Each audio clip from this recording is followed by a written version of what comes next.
কলকাতা কাল গিয়েছিলাম জরুরি এক কাজে। তার ছিঁড়ে ট্রেন আটকে গেল হঠাৎ পথের মাঝে। রাত 12টায় কালনা নেমে রওনা হলাম একা।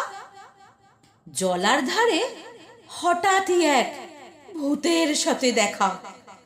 ভূত বললে, দাঁড়া, এমন সুযোগ কি আর পাবো? এখনই তোর ঘাড় মোটকে রক্ত চুষেই খাবো। কেঁদে বললাম, সে কি?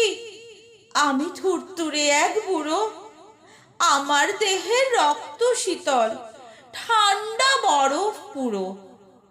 তার চেয়ে ভাই পাখরে কোনো জোয়ান ছেলে মেয়ে, দারুণ মজা পাবে তাদের গরম রক্ত খেয়ে।